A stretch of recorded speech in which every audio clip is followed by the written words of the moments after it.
My name is Antony Njoroge. I've been married to my beautiful wife for the last 11 years, and it's been a wonderful marriage. My name's Pastor Nina and Njoroge. They've been great years. When we began the first year, we never thought really that there'd be any challenges. Way before I met him, I had been infected with what you call ovarian tuberculosis. It damaged one of my ovaries, and hence I had that operation. So by the time we were meeting with my husband, I explained to him this happened and this happened, but Dr. says we can still be able to conceive. However, there's a 50-50 chance of whatever challenge that would come up. I didn't care what the issues were.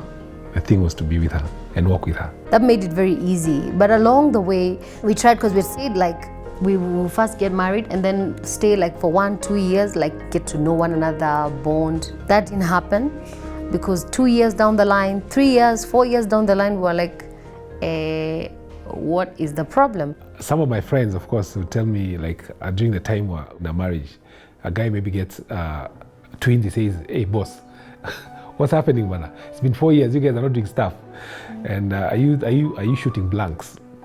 Stuff like that. And of course, that was part of the time you feel really demoralized. Hence, us going to the hospital and doing another checkup, and then eventually we find out that I had been infected again, but this time not with tuberculosis, but my fallopian tubes had been affected. I needed to do another operation, which was not very easy for me, especially even for him, watching me in all that pain and everything. But eventually, we just had to do it. And he was there for me throughout the process. So we began the journey of fertility, just finding out solutions and what we can do for us to be able to conceive. So it was very interesting, because the one thing we're told, like a man, is you need to get your sperm from the house and then run around traffic. And my staff there, when you find there's traffic, you're supposed to be there in 30 minutes. So anyway, I got there and were tested, and luckily my sperm was okay. It's healthy. Yeah. But that was that. For a wife especially, you need your husband to be there for you. It's because it's not just about one person, going to be checked up and all that. And it made me feel very good. The fact that he was able to go, it was exhausting. Calling me, "Where are you, baby? We need to go, and we need to give sperms." But the fact that he did it, it showed me that he cared, and it was not just my responsibility.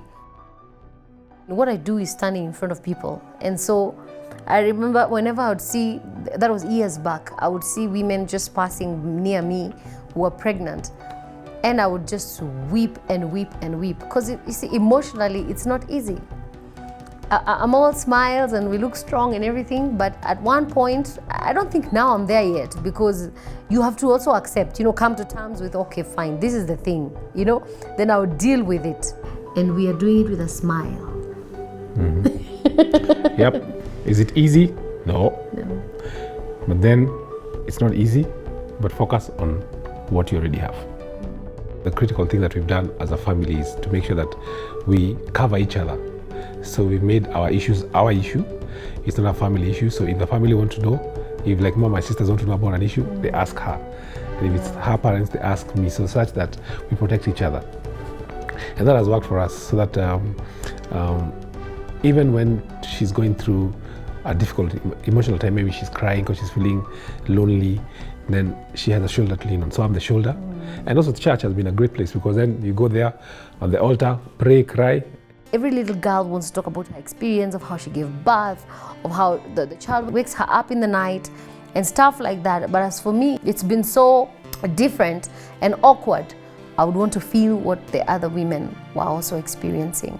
When the doctors are creating through science, for example, the issue of IVF is all been done through research and technology.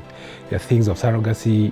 It's also something that has been done through research. So if somebody opts to go that way, it is fine, because eventually it's the end that justifies the means. The Bible says that, man, love your wife like Christ loved the church. Love is, and when we got married, the one thing we say is that for better or for worse. Yep. So when the worst comes, you're still supposed to be together. That's right. When the better comes, you're together. So the thing is, you've got to love her to a point where that you feel her pain, you share with her, and stand with her. And she does the same for me. In fact, if anything, you see the way you say that your husband protects your wife, she protects me even the more because nobody can touch me.